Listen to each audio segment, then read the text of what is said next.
혹시 새로 생긴 핫플이라 해서 한두 시간씩 줄을 서보신 적 있으신가요? 특히 그 가게 주인이 우리가 잘 아는 유명 연예인이라면 기대감은 더 커지기 마련이죠. 화려한 화환이 입구를 가득 채우고 동료 연예인들이 인증샷을 찍어 올리며 인스타그램을 도배할 때만 해도 우리는 생각합니다. 저 사람은 이름값만으로도 평생 먹고 살 걱정 없겠구나 하고 말이죠. 그런데 이상하지 않나요? 그렇게 화려하게 시작했던 연예인들의 식당이나 카페가 1년, 2년만 지나면 소리 소문 없이 임대문이 딱지가 붙은 채 사라지는 걸 우리는 너무나 자주 목격하거든요. 도대체 왜 수십만 명의 팬을 거느린 스타들이 고작 식당 하나 지키지 못하고 무너지는 걸까요? 단순히 운이 없어서일까요? 아니면 우리가 모르는 자영업의 냉혹한 경제학이 숨어 있는 걸까요? 오늘 영상에서는 이름만 빌려주면 대박 날 줄 알았던 연예인 비즈니스가 왜 처참한 몰락의 길을 걷게 되는지, 그 이면에 숨겨진 자본의 논리와 심리적 함정을 아주 깊숙이 파헤쳐 보겠습니다. 오히려 연예인이라는 이름표가 얼마나 위험한 양날의 검이 될 수 있는지 지금 바로 시작합니다.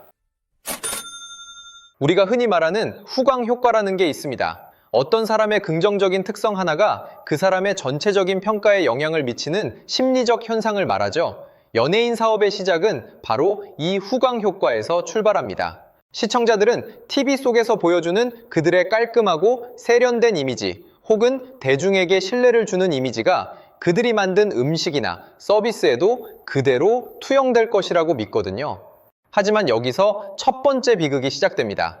바로 기대치와 현실의 괴리죠.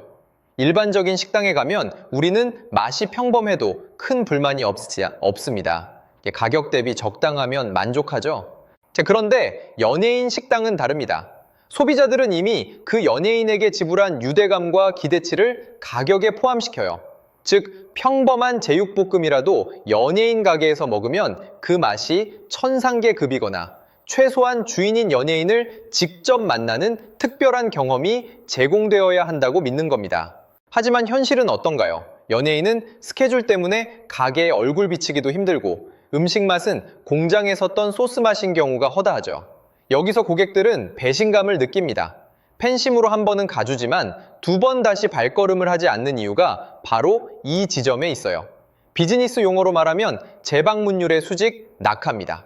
자영업의 본질은 사실 뜨내기 손님이 아니라 단골 장사에 있습니다. 그런데 연예인 프리미엄은 초기 트래픽을 폭발시키는 데는 탁월하지만 장기적인 단골을 만드는 데는 오히려 방해 요소가 되기도 해요. 왜냐하면 오픈 초기에 몰려드는 인파는 그 음식의 맛을 보러 온 게 아니라 구경을 하러 온 거거든요. 식당이 감당할 수 있는 운영 능력을 초과하는 인파가 몰리면 서비스는 엉망이 되고 주방은 마비됩니다. 결국 가장 뜨거울 때 방문했던 고객들이 가장 안 좋은 경험을 품고 돌아가게 되는 역설적인 상황이 벌어지는 거죠. 이들은 돌아가서 SNS에 소문을 냅니다. 이름값에 비해 별거 없더라, 비싸기만 하더라는 식으로 말이죠. 온라인상의 평판이 곧 생명줄인 시대에 이런 초기 부정 여론은 치명타가 됩니다. 결국 오픈빨이라는 마약 같은 달콤함이 사라지고 나면 남는 건 감당할 수 없을 정도로 커진 덩치와 싸늘해진 민심뿐입니다. 그렇다면 연예인들은 왜 이런 위험을 감수하고서라도 자영업에 뛰어드는 걸까요? 가장 큰 이유는 본업의 불안정성 때문입니다. 아무리 잘 나가는 스타라도 내일 당장 대중의 외면을 받을 수 있다는 공포가 늘 존재하거든요. 그래서 이들에게 식당이나 카페는 일종의 안전장치이자 연금 같은 존재로 여겨집니다. 문제는 이들이 사업을 너무 쉽게 생각한다는 데 있어요.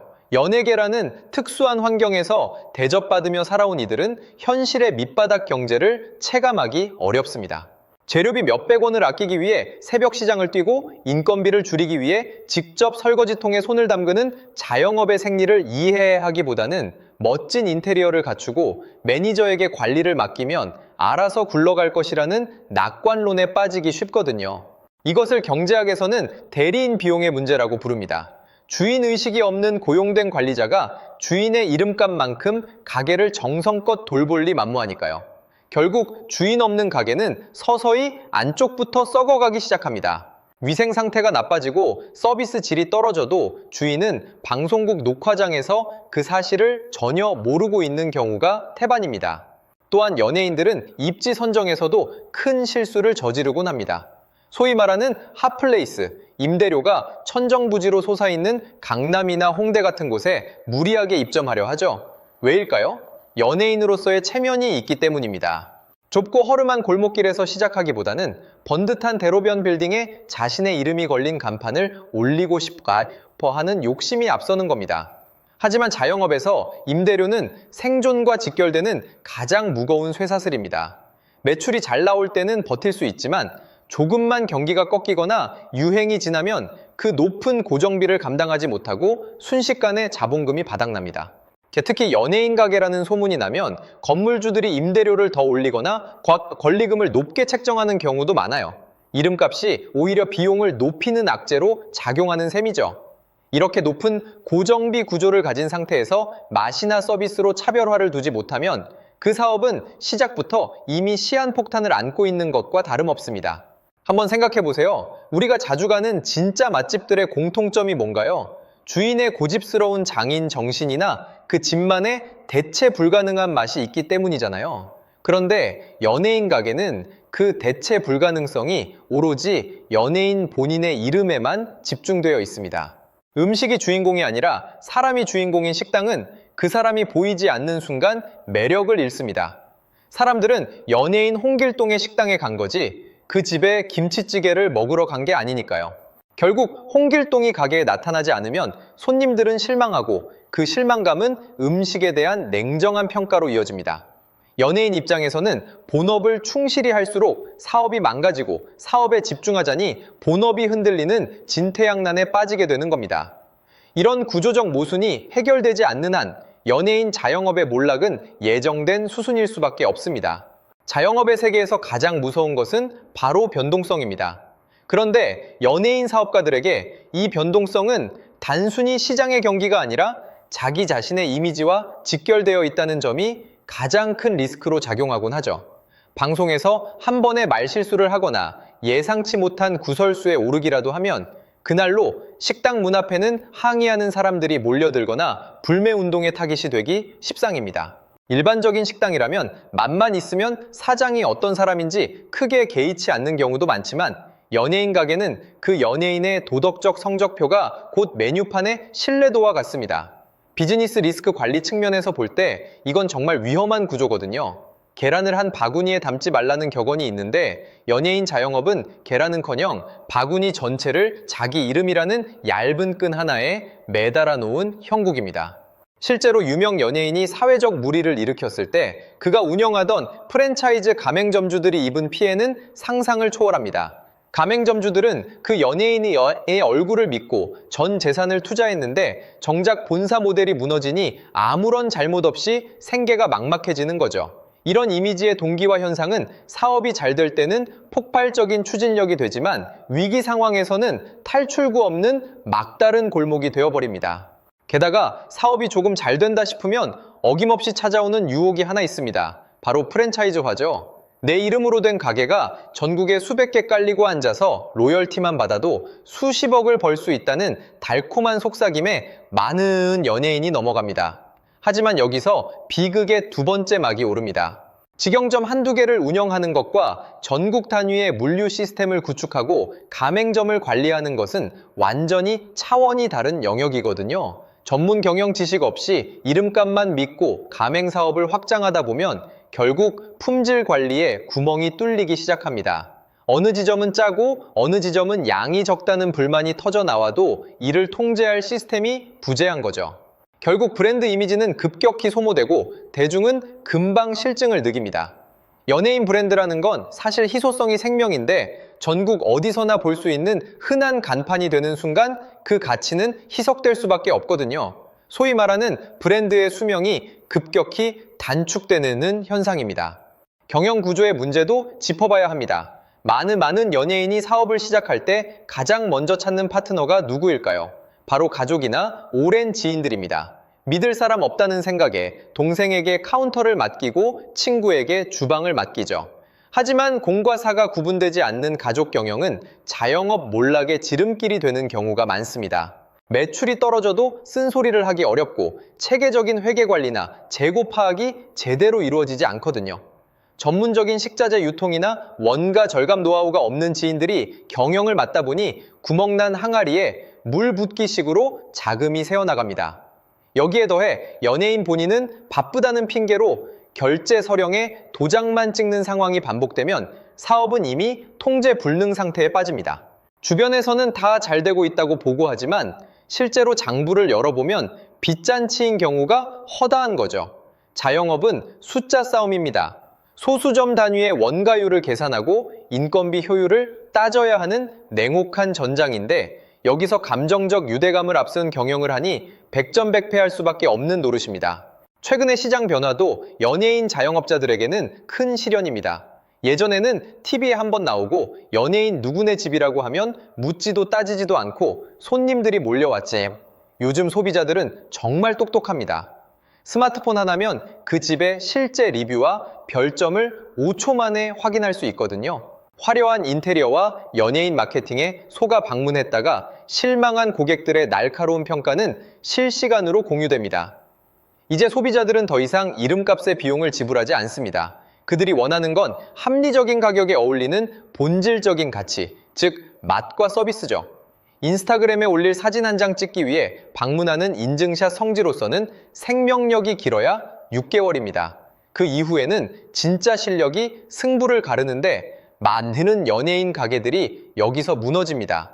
본질에 집중하기보다는 어떻게 하면 더 화려해 보일까? 어떻게 하면 연예인 인맥을 동원해 홍보할까에만 매몰되어 있기 때문입니다. 여러분은 자영업 성공률이 얼마나 된다고 생각하시나요? 통계적으로 식당 10곳 중 8곳이 5년 안에 문을 닫는다고 합니다. 연예인이라고 해서 이 확률을 비껴갈 수는 없어요. 오히려 더 높은 폐업 위험에 노출되어 있다고 보는 게 맞습니다. 왜냐하면 연예인 사업은 일반적인 사업보다 기대 수익률은 높게 잡으면서 리스크 대비는 소홀히 하는 경향이 있거든요. 소위 말하는 대박 환상에 빠져 있는 겁니다. 하지만 진짜 성공한 연예인 사업가들을 보면 공통점이 있습니다. 그들은 자신의 이름을 전면에 내세우기보다 사업 그 자체의 시스템을 만드는데 집착합니다. 우리가 잘 아는 백종원 대표나 홍석천 씨 같은 경우를 보세요. 그들은 방송인이기 이전에 이미 바닥에서부터 산전수전 다 겪은 자영업의 베테랑들입니다. 식재료의 단가를 줄이기 위해 발품을 팔고 트렌드의 변화를 읽기 위해 끊임없이 공부하죠. 이름값은 그저 거들 뿐 본체는 강력한 전문성으로 무장되어 있습니다. 반면 실패하는 연예인들은 이름값이 본체이고 전문성은 껍데기뿐인 경우가 대부분입니다. 특히 요식업은 단순한 서비스업이 아니라 고도의 물류업이자 제조 공정입니다. 원재료를 들여와 가공하여 적시에 고객에게 전달하고 남은 재고를 처리하는 과정 하나하나가 수익과 직결되죠. 그런데 연예인들은 이 복잡한 공정을 너무 단순하게 생각하는 경향이 있습니다. 맛있는 레시피 하나 있으면 되겠지 하는 안일한 생각 말입니다. 하지만 레시피는 사업의 10%도 안 됩니다. 나머지 90%는 사람 관리, 돈 관리, 시간 관리거든요. 연예인으로서 스포트라이트를 받으며 살아온 이들에게 이런 지루하고 반복적인 관리 업무는 견디기 힘든 고역일 수 있습니다. 결국 관리가 소홀해지면 주방 청결 상태가 나빠지고 직원들의 친절도가 떨어며 손님들의 불만이 쌓이는 악순환이 시작됩니다. 이 악순환의 끝은 언제나 같습니다. 막대한 권리금과 보증금을 날리고 폐업 신고서를 작성하는 뒷모습이죠. 비즈니스 모델의 구조적 결함도 무시할 수 없습니다. 많은 낮춘 연예인 식당이 프랜차이즈 본사의 마케팅 도구로 이용당하는 경우도 많거든요. 프랜차이즈 업체 입장에서는 유명 연예인을 바지 사장으로 내세워 가맹점을 모집하는 것이 가장 빠른 확장 방법이니까요. 연예인에게는 지분이나 모델료를 제시하며 이름만 빌려달라고 유혹합니다. 연예인은 큰 노력 없이 돈을 벌 수 있다는 생각에 계약서에 사인을 하지만 정작 사업이 잘못되었을 때 모든 사회적 비난과 법적 책임은 그 이름을 내건 연예인이 온몸으로 받아내야 합니다. 실질적인 경영권도 없으면서 얼굴마담 노름만 하다가 이미지만 실추되고 경제적 타격까지 입는 사례가 부지기수입니다. 이것이야말로 이름값의 역설이자 자본주의의 냉혹한 단면이라고 할 수 있겠죠. 이제는 시대가 변했습니다. 단순한 인지도가 매출로 직결되던 시대는 끝났어요. 대중은 이제 연예인이 만든 가게라서 가는 게 아니라 맛있고 가치 있는 공간이라서 갑니다. 그리고 그 공간을 만든 사람이 우연히 연예인일 때 시너지가 발생하는 거죠. 주객이 전도된 사업은 결코 오래 갈 수 없습니다. 연예인이라는 화려한 껍데기를 벗겨냈을 때 그 안에 무엇이 남아있는지가 비즈니스의 진짜 생존 가능성을 결정합니다. 만약 여러분 주변에서 누군가 연예인의 이름을 빌려 사업을 하겠다고 한다면 저는 도시락 싸들고 다니며 말리고 싶습니다. 비즈니스는 인기로 하는 게 아니라 실력으로 하는 것이고 인기는 한순간이지만 빚은 영원하기 때문입니다. 이름만 빌려주면 대박 날 줄 알았던 그 수많은 스타들의 몰락은 우리에게 아주 분명한 메시지를 던지고 있습니다. 자영업은 전쟁터이고 이곳에서 이름값은 오히려 가장 큰 표적이 될 뿐이라는 사실을 말이죠. 우리가 비즈니스를 논할 때 흔히 놓치는 사실 중 하나는 바로 이미지의 소비 속도입니다. 연예인의 인기는 유한한 자원이고 이를 사업이라는 엔진의 연료로 주입하는 순간 그 소모 속도는 평소보다 몇 배는 빨라지게 되거든요. 특히나 요즘처럼 트렌드가 분 단위로 변하는 시대에는 더 그렇습니다. 어제의 스타가 오늘의 논란 중심에 서기도 하고 대중의 관심은 늘 새로운 자극을 찾아 떠나버리죠. 이런 상황에서 연예인이라는 이름 하나에 기댄 사업은 마치 모래 위에 지은 성과 같습니다. 기초공사인 맛과 서비스가 부실한 상태에서 이름값이라는 화려한 외벽만 올렸으니 작은 바람에도 휘청일 수밖에 없는 거죠. 더 심각한 문제는 위기 대응 능력의 부재입니다. 평범한 식당에서 머리카락이 나오면 정중히 사과하고 환불해주면 끝날 일이 연예인 식당에서는 대국민 사과문이라도 써야 할 것 같은 커다란 사건으로 번집니다. 온라인 커뮤니티에는 누구누구 식당의 위생 상태라는 제목으로 자극적인 사진이 퍼져나가고 이는 곧장 해당 연예인의 이미지 타격으로 이어지죠. 리스크는 공유되는데 수익은 분산되는 이 불합리한 구조가 결국 연예인 자영업을 파멸로 이끄는 결정적인 방아쇠가 됩니다. 그렇다면 우리는 여기서 한 가지 의문을 가질 수 있습니다. 정말 연예인이 하는 사업은 필연적으로 망할 수밖에 없는 걸까요? 꼭 그렇지만은 않습니다. 성공한 소수의 사례를 들여다보면 그들은 대중이 생각하는 연예인 사업의 문법을 완전히 파괴했다는 공통점이 있어요. 그들은 자신의 유명세를 전면에 내세우지 않습니다. 오히려 자신이 연예인이라는 사실을 숨기고 싶어 할 정도로 본질에 집착하죠.